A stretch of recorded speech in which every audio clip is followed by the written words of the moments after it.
Hi, I'm Kristen, and this is the Simple Handmade Everyday Podcast where I talk about living a creative, intentional life. I like to chat about quilting, sometimes knitting, what I'm reading and watching, a little bit about self-care, productivity, and keeping a cozy, organized home. I've got my cup of tea in hand, so grab yours and let's settle in for a chat. This is episode 79. Welcome, friends. How are you? Coming to you here on December 5th, 2021. So the holiday season has officially begun. I am drinking some Christmas tea that I got on one of my recent forays out to get fun stocking stuffers for my family. And I got it at World Market, but it's Twinings black tea. It's Christmas tea, and it says, embrace the magic of the season with the sweet and savory spice flavors of cinnamon and cloves. And it is delicious. So I hope that you have grabbed something fun to drink while we spend this time together so we can pretend that we are basically virtually having tea. I'll tell you one thing that I realized as I was making this cup of tea is that I need a Christmas mug. I do have some Christmas china, and I did stop when I was decorating yesterday and have a cup of tea in that china. But I kind of like a big mug, and the china, it's very cute. I think it's called Happy Holidays from a company called Nico. It is a gazillion years old, but I love it, and it's very dainty. It looks like the very famous Spode Christmas motif. I think it was probably a Japanese knockoff of that, but I actually like it better. So I love that set, and I've got a cake stand and some plates and things like that. But when I was at World Market, I did find two cute Christmas mugs, and I thought to myself, okay, I'm going to walk around and shop, and if I still want them at the end of the trip, I will come back and get them. And you know what? I completely forgot. As soon as I was checked out, I was like, oh, I wanted a Christmas mug. So that's on my list. I need a cute Christmas mug. So here we are. We're in the holidays. Yesterday, I decked the halls. I set up the tree, we use an artificial tree. I have no shame about that. I do not find the joy at all in real trees. We've had so many disasters with them. And it's pre-lit, and I like to just leave the lights on it until this has become our college kid tradition, is wait till the college kids come home, and then we decorate. Not that they really love to decorate the tree, but I like to have them decorate the tree. I unwrap the ornaments, and they hang them up. And every year we kind of use less and less. That has been the theme, the direction that I've been going with these holidays, especially Christmas, is to do less and less. Now, don't get me wrong.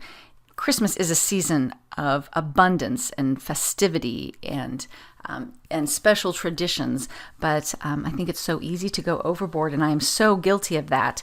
And I noticed I really started this is probably the third year in a row where I keep putting less and less of our Christmas decorations out, and I need to really get on Pinterest and on Instagram and take some screenshots or save some pins of like tablescapes that inspire me. I am going to go take pictures of how I've arranged the decorations. I do this every year. I think I'm going to take a picture so that I don't have to think about it so hard the next year, but I never do. I did go back to see if I had taken any pictures the last 2 years, and I had not. But that does give me the ability to kind of shake it up from year to year, and some people might find that, like invigorating. I find it a little bit stressful. But I learned a long time ago to pretty much strip away the existing decor on tabletops to just make room for the Christmas stuff. But in some ways, I'm now beginning to think that might be a little bit overboard on the Christmas things. And I'm really going more towards, I want to have more natural decorations and maybe live decorations that actually I don't have to store, but that just get, composted or whatever at the end of the season. So I was at Trader Joe's today, and I bought two, what are we called? Almost bouquets of greens. One has pine and juniper, and the other one, I don't know what it is, more like eucalyptus with some of these berries. And I do have them in a vase on my desk, and they look very pretty and they smell really good. But what I will also use those for is I'm going to definitely be wrapping our packages again this year, something that I tried last year and I wasn't sure that it was going to go over with my family. brown paper packages tied up with string, just brown butcher paper, baker's twine, with tucked in little pieces of rosemary from our garden, or juniper, just little snips of eucalyptus, just a little bit of greenery. We do have a new doggie, Bailey, who's settling in very well. So I won't put anything. I do think that things like candy canes look really good, but I don't think I'm going to leave anything edible out like that. And it'll be very interesting to see what she thinks of these live things on the packages and whether she's going to want to eat them. She hasn't been that type of dog that wants to eat things like that, so we'll see. But what I did notice is I did the whole thing yesterday and realized, this isn't how you like to do this anymore. The last couple of years, I should first say that I like spaces between my holidays, so I'm not one to put anything up about Christmas before Thanksgiving, and I usually like to wait a little way, like the weekend after Thanksgiving, which is what this is, to start with the Christmas stuff. But you know what I like more? Putting up the Christmas tree and just leaving it with the lights and that being the only thing. And then maybe later that week, put up the garlands and the lights. That could be all of Christmas for me. I wrapped the stairs, and last year I got some battery-powered lights, which are so nice. You don't have to worry about the cords. I hang up garlands and lights over a window in the kitchen and a window in the front room, and over the French doors that go to the backyard, the front door, so wreaths, just greenery and lights. That to me is really the most thing I love about Christmas decorations. And then live with that, and then add the Christmas decorations that kind of go on the tabletops and stuff. And so I'm going to create a piece of paper this year. And I don't know where I should do this. Maybe I will create a note and then a reminder to check the note. Oh, that would be good. But I'm going to tell myself, like, okay, Thanksgiving weekend, put up the tree. Later that, and tell myself what works so I don't have to keep reinventing the wheel, which is what I'm doing.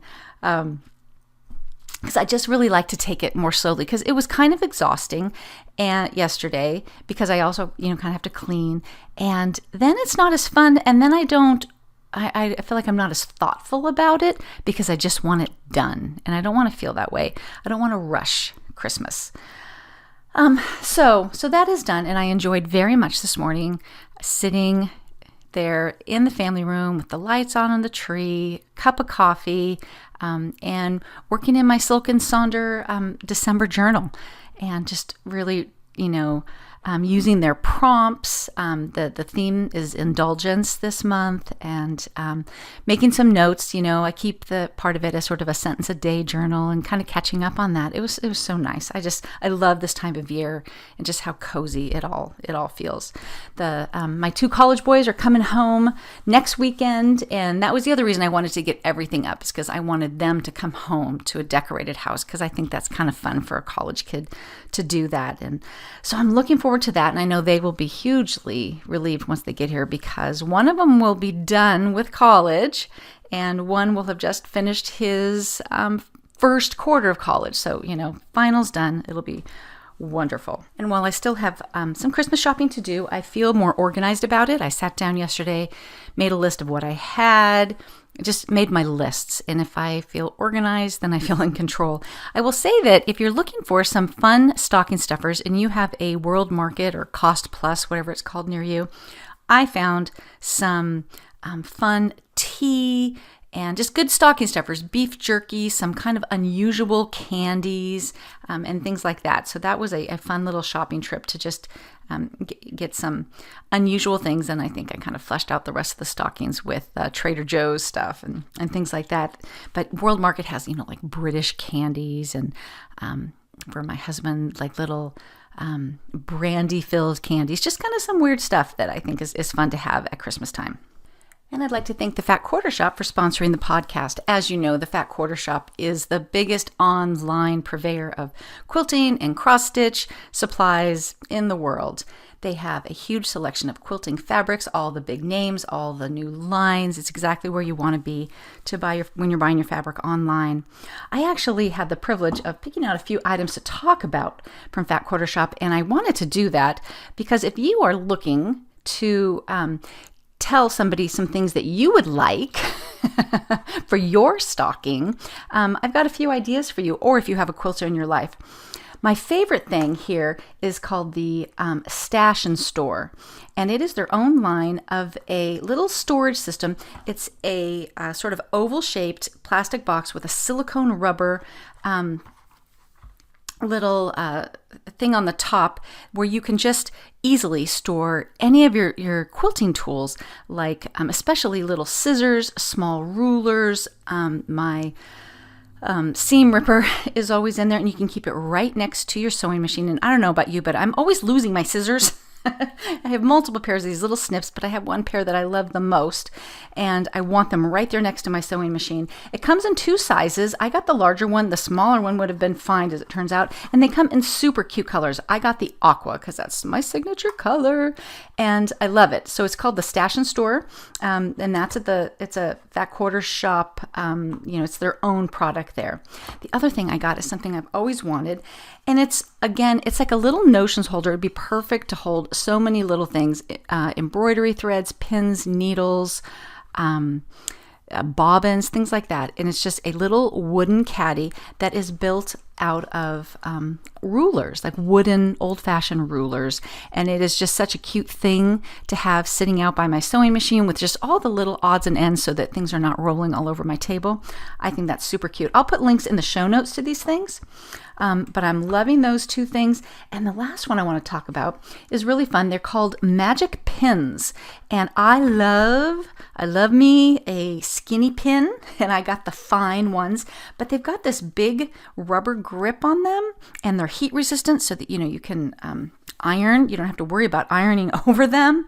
And they come in a great little package. And so I got it's 100 pins, and I got the fine, and I'm loving using those. So those are just like a few fun little things that you can get at Fat Quarter Shop. Oh, and I talked last week about the insulated tumbler called My Happy Place from Lori Holtz, and I'll be giving one of those away, and that has become my constant companion these last few weeks of me trying to make sure I drink enough water during the winter here. So those are some really useful things for the quilter in your life, and maybe that quilter in your life is you. Again, I will put links in the show notes. Check them out.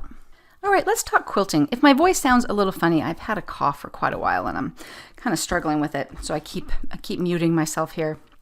So what are you working on right now, quilting-wise? Around Thanksgiving, I guess in the last podcast, I mentioned that I think that I had sewn the wrong color white binding onto a quilt, my Cabin Valley quilt, and I finally did get it out into the light, and yes, indeed I did. And posted the question in the Simple Handmade Everyday Facebook group, which is different than the page. Like there's a page you can like, but there's a group that's a private group where we kind of continue some of these conversations. And I asked if people would have ripped it out. And I kind of expected a lot of people go, I would have left it. But I don't think anybody said that. I think almost everybody said, no, I could not live with that. And of course, I could not. It's ripped out. I have not really put my dining room turned it back into a sewing room since Thanksgiving, actually. So I have not put the proper color binding on, but I do want to do that this week before it gets kind of commandeered with college boy computer setup and then Christmas dinner and all that. So I need to make sure I do that because I love having handwork this time of year. I don't really even, past years, I have done lots of machine sewing, as a matter of fact. But this year, I think it's going to be mostly handwork. As a matter of fact, one thing that I wanted to just say is how much I have enjoyed taking out all the handmade things from previous years. I've got, we have handmade stockings that are, patchwork. I've got a number of table runners. I've got coasters and tea mats, and I put all of that stuff away and I pack it away with the Christmas stuff. So when it comes out, it's just like seeing old friends, and I am so enjoying that. So I think that really my crafting time for this month is really going to be doing that binding. I've got a couple of hand quilting projects that I can also work on, and I am just steadily working on my elementary wrap knitting project. I was working on it last night. I finally am into the second ball. I think last time I talked about, I was right at the end of the ball of yarn. I have 3 balls of yarn, and it was like the never ending. I kept knitting, and the thing never got smaller. I finally made it through into the second one, and it will be a wrap that will not be done till next year. And frankly, I have a sock that I could finish. So I have a number of handwork projects to finish, to work on during this time, which I like just because it's quiet. It's something that we can do while we're watching TV or hanging out with family. So that is kind of where my priorities are. But in some ways, I do kind of miss knocking out those Christmas projects during Christmas, I definitely have some projects that I would like to do. I have some Christmas panels that I just bought because I loved. And one day I'm going to use those panels to, in that sort of stack and slash, I don't know what's that called. I have it's a type of quilting where you stack them up. You cut up the panels and sew them into, I think it's half square triangles, and put them together, and it creates this amazing effect. And then you do put like one panel on the back of the quilt so you can see what it was, but it truly turns it into an abstract type of quilt. And I think that is going to be my best bet with the panels, because I've tried many years to figure out how to make a quilt out of them, and I just can't come up with anything that works. So someday I will do that. It will not be this year though. I do have a quilting book that I want to talk about, and it's from C&T Publishing, and it's from Christina Camelli. I don't know if you know her. She's one of those free motion goddesses. And this is called Free Motion Combinations, Unlimited Quilting Designs. And the way she has created this book is so clever, so clever. She teaches you how to make different motifs. So here we have leaves, flowers, pebbles, spirals, paisleys, branches, things like that. Just your standard designs. And what's also very cool about this is that the motifs are all hand drawn. And so it's like as if she just drew them on a piece of paper. And what I find so encouraging about this is that they don't look perfect. I'm like, okay, when I doodle quilting designs on paper, I am discouraged by how messy they look. And Angela Walters has tried to teach me over the years that how you draw them, it always looks better in fabric and thread. That if you watch her draw them, they're a mess. And she's always like, I swear, it looks better. It looks better. I know this looks terrible. And I find that really reassuring. So she teaches you some basic motifs, like, ones we've all tried. Then she teaches you how to combine them to create layers of designs. She has some designs for channels. And then it's like she has all these elements, and then they're going to come together at the end. Then she has all over motifs, and we know what these are. These are swirls, these are meanders and paisleys and pebbles, things like that. A million people have written about that, and that's fine. But then what she does is she has this whole, I'm going to look at it, more than half the book are ways to put these together. And the left side of the page is, the whole page is just a quilt where she has done this. And then she shows you, again, hand-drawn, the elements that she's combined. And on the right-hand side, the whole page is an all-over design of showing how she put this together. So you see like how you could practice sketching it out on a piece of paper, which is on the right. And then you can see how it will look in fabric and thread on the left. And they are combination designs. Some of them, like this one's called Firecracker, and it's got a swirl plus, I don't know, what does she even call that? It's like a zigzag thing. And it's just, these are the two elements, and here's how it looks all together. And as you go through, she combines more and more until you get what's kind of looks like a graffiti quilt. Like this one I really like. It's called Floral Embrace. And it's exactly the type of motif that I would ask my long armor to use on a quilt. And it's just got an S curve, a teardrop, some little pebbles inside what looks like a little pea pod kind of thing. And then she just has it all together. Am I explaining this? Do you get what I'm saying? She's teaching you how to, in some ways, do graffiti quilting, but with a plan. Here's another one called Harvest, which is just a lot of leaf shapes, but they're done in slightly different ways so that it's not the same shape over and over. So anyways, I'm keeping this book. It's called Free Motion Combinations, and I think the simplicity of how they presented the material is going to be so key that I could just flip through and go, okay, all right, I really like this one. Here, I flipped right back to Floral Embrace. I can practice all the elements and let me just practice putting them together. You could even trace it on if you wanted to, but I think I would just want to practice it. And again, I'm looking at where she has drawn it freehand, and it's kind of a hot mess in some areas. Like those pebbles don't look great. Right? Where she drew them with a pen, but do they look fabulous in the quilt? They really do. So anyways, I'm loving that. Okay, the other thing I want to talk about is C&T is into puzzles now. Last year, I did this great puzzle. It was Bonnie and Camille. It was like a flat lay of threads and patterns and fabrics and quilts and stuff that they had created. And I did that. We did it, over New Year's Eve, which is kind of our thing.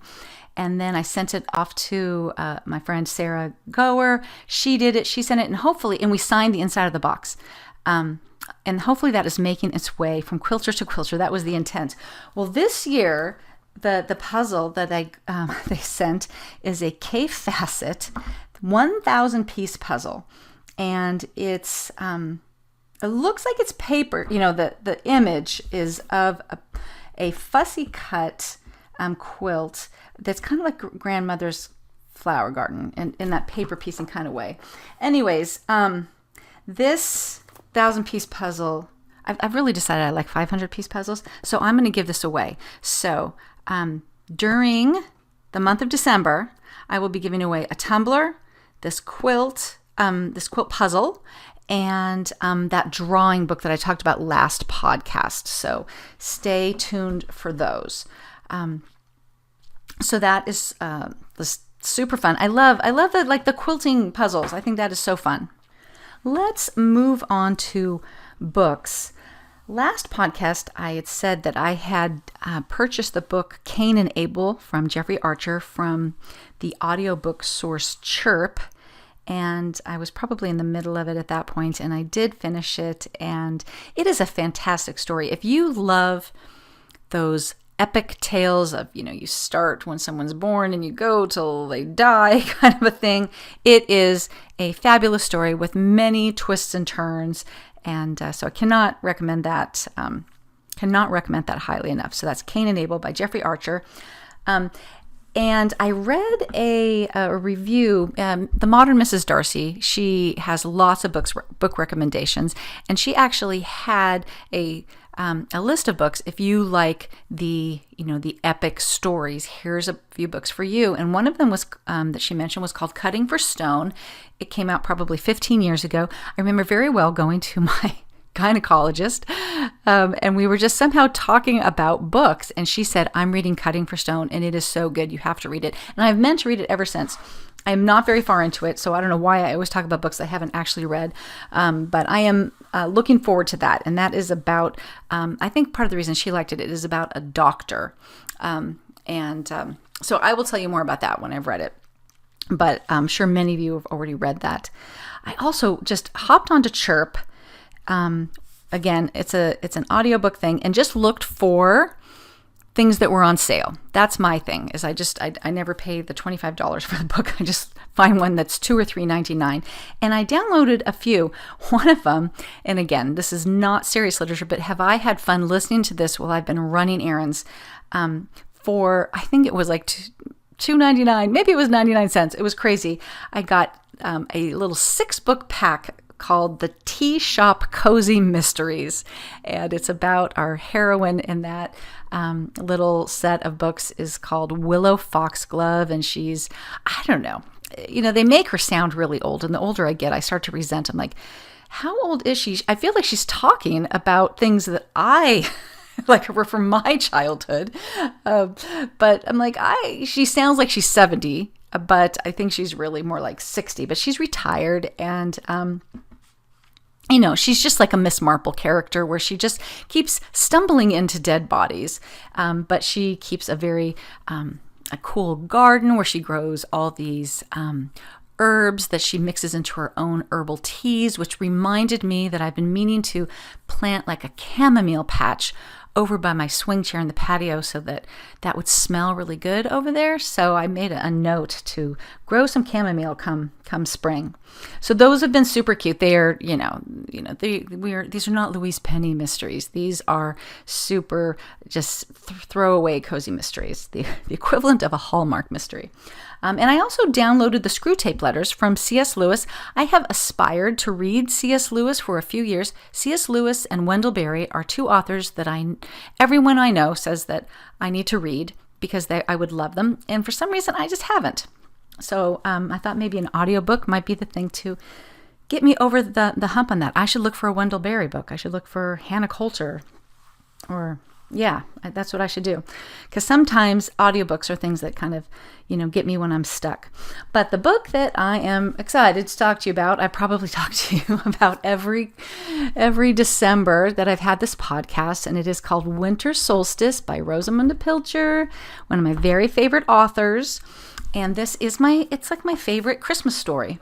And it is about a woman who is...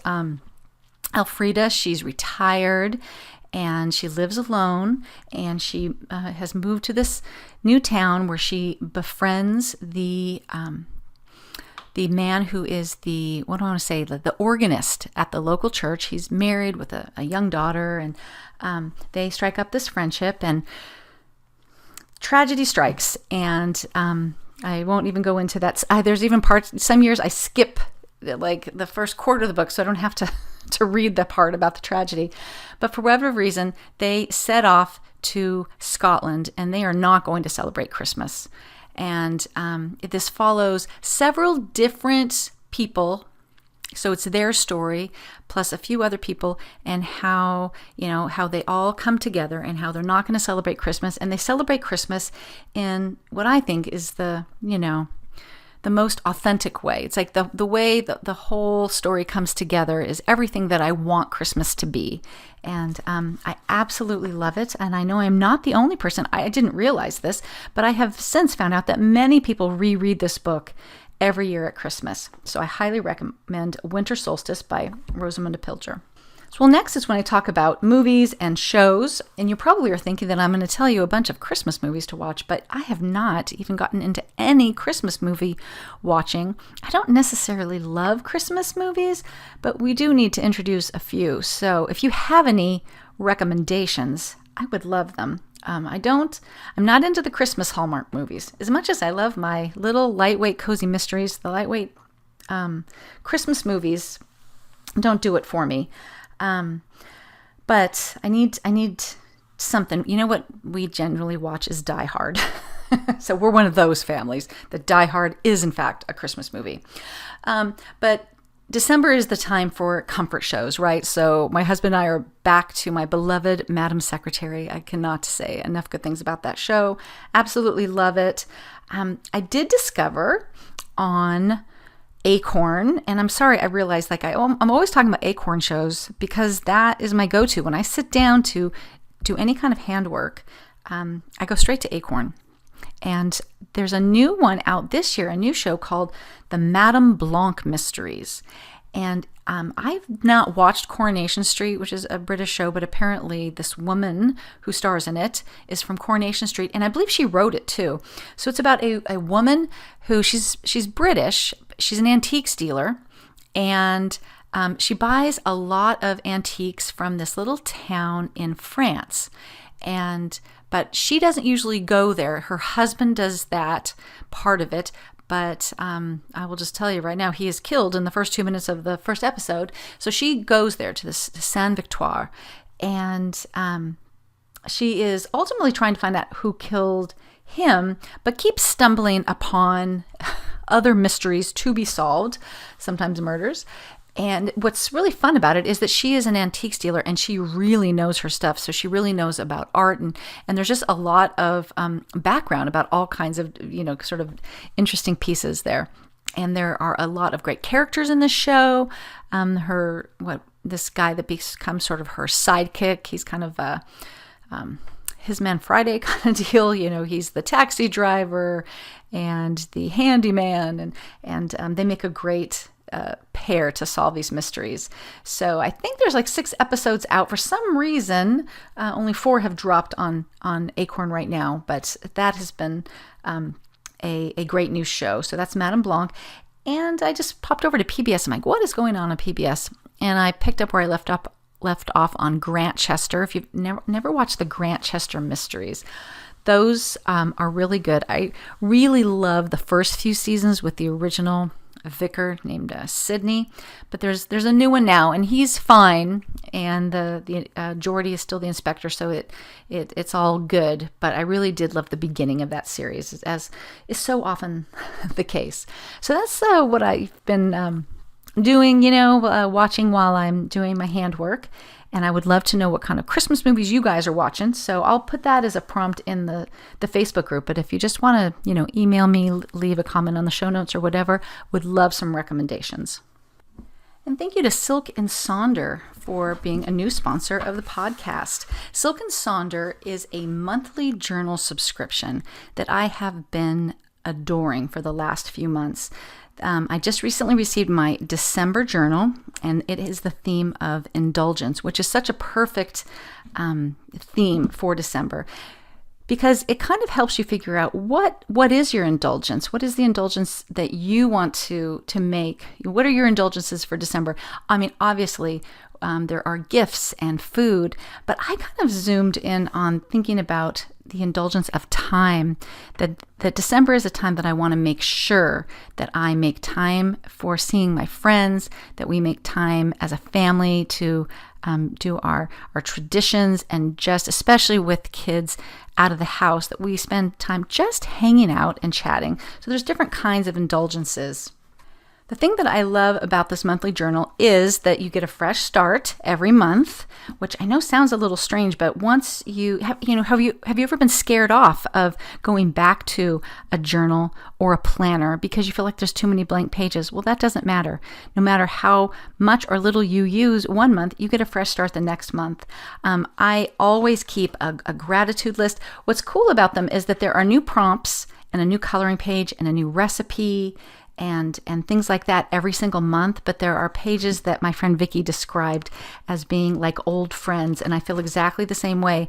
There are monthly and weekly planning pages, some nice either to-do lists. I use them as a few sentences of a day journal, and lots of community with SilkenSaunder. They have an app that you can get inspiration from other people's pages. So it's this great combination of planner, self-care, and journal. And you just get out of it whatever you put into it. And I'm loving it. I'll put a link in the show notes. If you would like to give it a try, I have a code of SHE, S-H-E 15, which will give you 15% off any sort of a subscription, whether it's a 1 month or 3 month subscription. So you may want to check them out. Okay, let's finish this podcast up with just a little bit more holiday talk. I felt bad that I did not talk about Advent resources last podcast, and we are now a little bit into December, but that is not going to stop me, because you can start celebrating Advent, which is the run-up, to Christmas, anytime you want. So let me just tell you some of the resources that I've really been enjoying. Last year, I purchased the Shadow and Light Advent book by Tish Oxenreider. You might know her from, she was a Simple Mom for many years. I think she's rebranded herself now.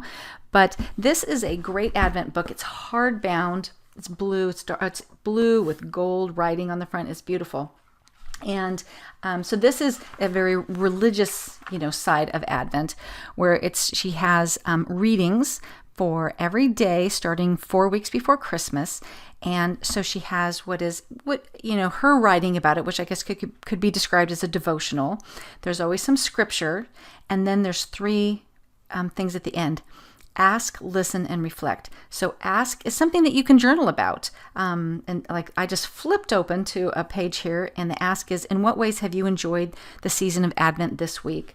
Another question might be, what is your honest hope for this 3rd week of Advent? She has created a Spotify playlist to go with this book that I've been playing nonstop. So for this particular day, she tells you which song from that playlist to listen to. And then this is really cool. Reflect is she has created a resource she has a piece of art for you to look at each day that is Advent, nativity related. So I feel like it just hits on all the things. It gives you a little bit of scripture, something to journal about, something to listen to, and some art to look at. So it's a gorgeous, gorgeous resource. The other resource that I've enjoyed is from this company called Salt. I talked about it for a Lent resource. So they have an Advent. This company has put together an Advent booklet for, I think it's about $8 or $10, and they also have some scripture and some things to talk about. But what they do is they refer you to the poems of Mary Oliver from her book Devotions. And you can get all the poetry actually online, but during Lent, I did buy this book of Mary Oliver poetry, this collection called Devotions. And that has been really nice to really meditate on some of that poetry during the season. Now, on the more fun side, is the Jackie Lawson Digital Advent Calendar. And if you hear me talk about this and you think, oh, I'll do that next year, just buy it this year. And there's no affiliate link or anything, but it's $5. So it is a little app. You can do it on your, like I do it on my tablet. You can do it on your desktop or on a phone, but it's a little app, and every day, okay, so Jackie Lawson is an illustrator, and she apparently does these like animated cards. People know her for that. I only know her from this Advent calendar. I did it last year. Last year it had a Nordic theme. This year it has a London theme. So it is you open it up and there's this whole city of London, and you move things around. And it's the illustration is layered and it's beautiful. And each day there's a little ornament that opens up and then something happens. It's usually some sort of an animation with music, and it's absolutely delightful. And then you actually have a home base, like you have a London townhouse. And in the London townhouse is this beautiful room, and you can just play around you can decorate the tree in different ways. You can turn the fire on and off. You can decorate the whole room. There are games to play. There's puzzles you can put together. There's a particular game, I don't know what it's called, where you line up these little dots. There's some recipes. There's just all these things that you can just sit there in the morning with your coffee and kind of play around. And it is absolutely delightful. So I will put a link in the show notes. And I'm sorry I didn't tell you about this before, but you can go back and do the days that you haven't done. It's not like, to watch the day when you find the day's ornament and it does this little animation. I mean, we're talking, it's 30 seconds. You can catch up. So I'm definitely just absolutely enjoying that. The other thing I did this year, I did do this ahead, is I bought one of those Advent candles that have the days marked on them. So you just burn it down a little bit each day. So as the candle's getting shorter, you're getting closer to Christmas. And I had a couple of those when the kids were little, and I had a hard time finding them, but they're not hard to find on Amazon now. And I even got one of those, so it's a taper candle, and I got one of those old-fashioned taper candle holders, like Winnie the Pooh would be carrying. It's like a tin, so it's metal, it's kind of rustic looking, and it's so perfect for that taper candle. As a matter of fact, I was looking for something exactly like that as my souvenir from when I went to Norway, because it's very Scandinavian looking, but I never really found the right thing. So I have that now. So we're, burning that down each evening. So all of those things are just, these fun ways of, with the shadow and light, help me keep focus on, the true meaning of Christmas for me. And same thing with the Mary Oliver devotions poems. But the Jackie Lawson thing is just, it's just fun. So I hope that you find some of those useful. I wanted to share a little bit too about some of the things that are just on my Christmas wish list, because I know sometimes we have trouble coming up with things for ourselves. And I've already given you some ideas for notions, but I, for one, am at a point in my life where I used to just put everything on a wish list, every little thing that was not a necessity, because that's kind of where we were financially. But at this point, I kind of buy most of the things that I want because my wants are pretty small. But I do have 2 books on my wish list that I wanted to share with you. One is the Floret Farm Dahlia book. And I don't know if you guys follow Floret Farm, and apparently there's a documentary somewhere, and I need to find out where that is. But I have her original flower book, even though, it's more inspirational than anything for me to just flip through and think about how to grow these cut flowers. But I have really fallen in love with dahlias. And at Floret Farm now, I think they are mostly, they used to actually sell flowers. I think she mostly sells seeds now, and she just has these huge fields of gorgeous flowers, of dahlias of all different, varieties. And anyway, so her book looks spectacular. I would love to go see it. The farm is actually up in Washington right by where we go to a lake house every other year. But it is in fact their home, and you cannot go visit it. I called to try to find out a few years ago. But so that book I'm excited about. We'll see if somebody gets it for me. And the other two books, they're these gardening books, basically, by Christy Purefoy. She does a podcast called Out of the Ordinary. I really like her. If you follow her on Instagram, she takes gorgeous photos, and she has a absolutely gorgeous garden. So she's got two books that I'm interested in. One of them is called Garden Maker. It's actually not technically out until January, but again, it's just I feel called to try to keep improving my garden. I absolutely love to be outside, and I think it's the best thing for me from a mental health standpoint. And I've said it for a million years, but I really think we're giving up the vegetable garden, and I want to turn that whole section into a cut flower garden. And so I need all the inspiration and know-how that I can find. And then she has another book called Placemaker that is just, it's really about creating space, creating a place for family. And that appeals to me, from a homemaking and spiritual perspective so much. So those are the books that are on my list. And I read a lot of ebooks. And as a matter of fact, that's the other thing I did ask for is the nicer Kindle.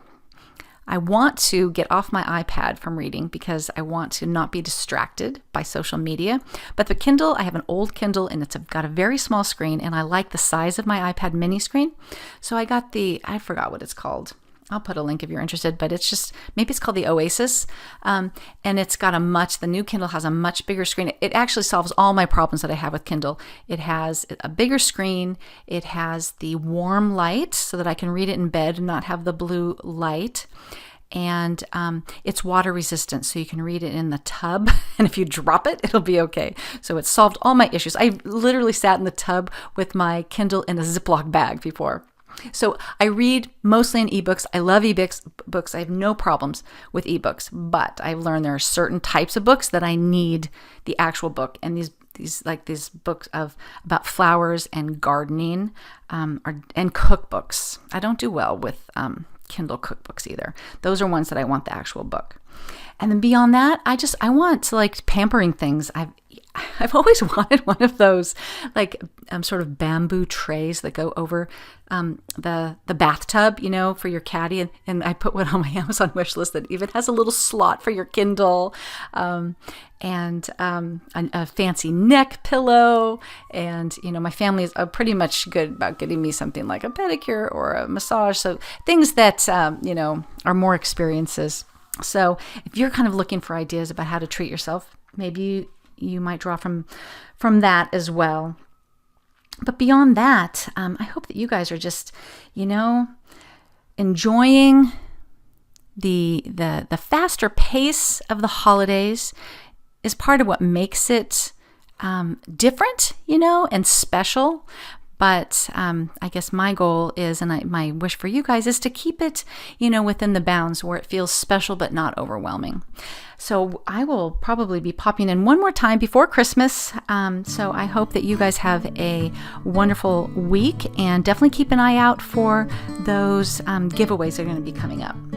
You can find me online at my blog, Simple Handmade Everyday, on Instagram as Kristen Esser, and please consider joining the Simple Handmade Everyday private Facebook group so that we can keep the conversation going. Have a lovely week.